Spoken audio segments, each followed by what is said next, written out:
Oi, gente, tudo bem? A aula de hoje é gravada, não vai ser ao vivo, mas a gente vai dar continuidade ao nosso conteúdo em sala de aula. O tema dessa unidade é luz e som. Luz, a gente viu que tem diversos aspectos e envolve o campo das cores. E o som envolve também os experimentos sonoros, não só a música, tá? Hoje nós vamos falar sobre alguns movimentos artísticos, certo? Sobre alguns artistas que utilizaram as experiências de luz como experimentos para os artistas aprofundarem melhor o conhecimento sobre as cores e os efeitos luminosos. O primeiro movimento que nós vamos falar é o movimento impressionista. O seu expoente é o Claude Monet, que é um artista francês. Vamos contextualizar, né? Final do século XIX, a gente estava passando pelo período da modernidade, então tinha uma profusão científica, industrial, intelectual, econômica e social muito grande. Os artistas desse período, eles começaram a ser incentivados por essas mudanças a repensar a questão da arte.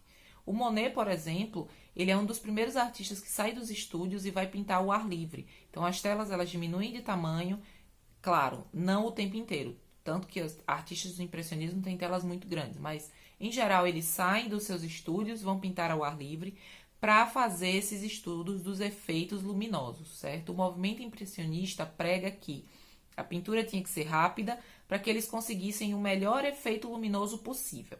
Uma das coisas que o impressionismo fez foi não utilizar mais ou utilizar pouquíssimas vezes tintas pretas, certo? As cores eram feitas, as cores eram produzidas, eram colocadas na tela direto da bisnaga. Então não tinha mais aquela coisa de misturar camadas suaves, a tinta era colocada de forma pastosa, intensa, certo? E o mesmo tema era pintado de forma recorrente.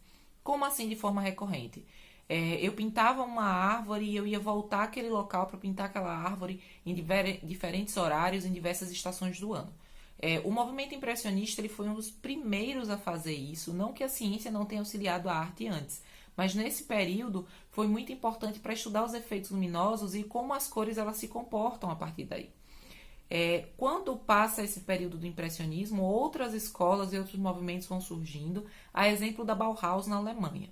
Tá? Um artista que a gente pode falar aqui é o Paul Klee. Ele era professor da Bauhaus, ele era um pesquisador da cor e ele começou a fazer diagramas de cores com cores quentes, cores frias, oscilando essas cores e misturando com tonalidades mais claras e mais escuras.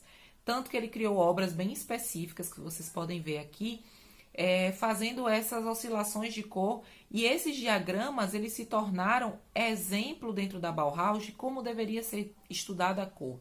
O Paul Klee ele fazia obras abstratas, então o objetivo dele era a cor pura, ele não tinha o objetivo de representar nada, ele queria que os efeitos de cor eles criassem um efeito, uma sensação em quem estivesse observando sua obra.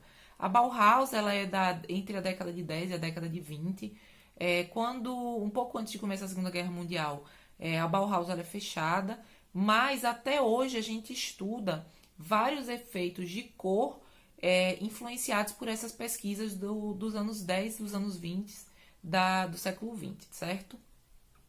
E aí a gente caminha um pouco para o campo da música, né? Muitos artistas fizeram experimentos sonoros, mas até então os experimentos sonoros eles eram sempre no campo musical. Tudo tinha harmonia, eram sempre utilizados instrumentos musicais, né? E aí quando foi chegando no início do século XX, né? Vários movimentos de arte foram surgindo, entre eles o futurismo. O futurismo pregava que o mundo ele devia muito à velocidade, às máquinas, à industrialização, e esse padrão vinculado à industrialização ele se torna algo muito presente na vida cotidiana. E por que não? Existe uma mudança sonora nas cidades. O Luiz de Russolo, né, ele era um artista, ele fazia várias pinturas abstratas vinculadas ao futurismo e ele começou a fazer uns experimentos sonoros. O Russolo, ele desenvolveu, primeiro ele começou a experimentar os sons que existiam na cidade, certo? Ele começou a perceber que os sons eles eram mais metálicos, mecanizados, tá? E ele começa a pensar nesses sons como um som musical. E aí ele cria equipamentos como zumbidores e arranhadores, que na verdade eram grandes caixas que propagavam o som e que era um som que nada mais era do que algo que poderia ser reproduzido por um motor de um veículo, por um equipamento industrial, né? Pelo gás soltando das tubulações, pela água quente, por panelas, por pessoas, né? Então, toda essa profusão de sons que existe dentro das metrópoles, que era onde as pessoas que faziam parte do movimento futurista, onde os artistas eles estavam inseridos, eles conseguiam acompanhar. Então ele começa a defender que os sons da vida cotidiana estavam presentes. Ele faz esses experimentos sonoros que vão influenciar outros artistas, como o John Cage, que era um músico, né? Ele era um músico clássico, ele começa a experimentar os sons e ele diz: os sons da vida cotidiana têm que estar presentes na música como música, né? O John Cage ele fez parte de um grupo chamado Fluxus. O Fluxus nada mais era do que um grupo de experimentos onde eles defendiam que a arte ela deveria ser acessível a todos e ser produzida através de tudo que as pessoas tinham na vida cotidiana. Um pouco diferente da cultura pop, tá, gente? A pop art, ela faz uma crítica ao consumismo. O Fluxus, na verdade, ele entende que a gente pode executar performances utilizando como referência coisas da nossa vida cotidiana. E o que é que o John Cage faz? Ele cria um suíte para piano de brinquedo, que é a primeira grande obra com sons da vida cotidiana. Suíte nada mais é do que uma pequena peça para ser executada por um instrumento, no máximo 3 instrumentos. Ele cria o suíte para piano de brinquedo. O suíte para piano de brinquedo, na verdade, ele é uma peça para ser executada literalmente num piano infantil. Não sei se vocês conhecem esse pianinho de madeira, mas ele era muito comum lá nos anos 40, anos 30, 40, 50, e era utilizado como um presente para as crianças.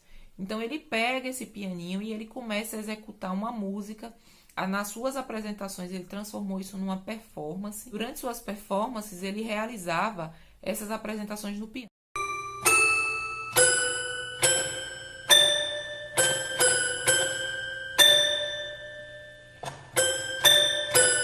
Primeiro que era algo muito confuso, porque ele era muito grande e ele ficava sentado num banquinho executando a música. Segundo, que o som do piano infantil, ele não é igual ao som de um piano tradicional, um instrumento tradicional. Então ele traz aquele sonzinho da vida cotidiana, certo? Um som de brincadeira para a vida, para a arte, né? Então ele modifica essa lógica. Então a gente pode construir diversas composições utilizando sons do cotidiano. Não só instrumentos de brinquedo, mas também sons de passos, de panelas, de elementos do nosso dia a dia, um chuveiro. Tudo isso vai virar uma produção sonora, um elemento sonoro numa produção artística. Uma outra coisa que a gente tem que levar em consideração quando a gente fala de luz e som. Falando das cores, a gente sabe, eu já citei isso, que existem várias teorias de que as cores elas causam efeitos nas pessoas, certo?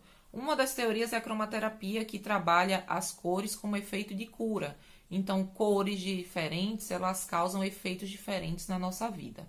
Eu acho interessante a gente pesquisar as cores, porque várias áreas elas conseguem utilizar essas referências para fazer coisas diferentes. Por exemplo, no marketing, eles utilizam a cor como uma forma de chamar a atenção ou de elaborar coisas, tá? Na teoria da cromoterapia, eles acreditam que a cor ela evidencia a cura.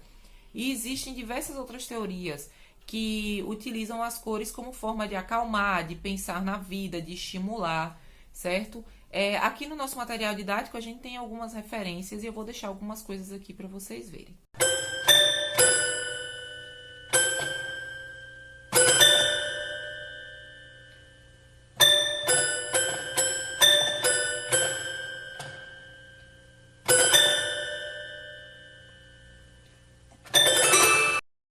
Então, gente, é isso. Eu acredito que vocês tenham entendido mais ou menos o que a gente está falando. Tem uma atividade na plataforma, não deixem de fazer. E até a próxima semana. Tchau, tchau.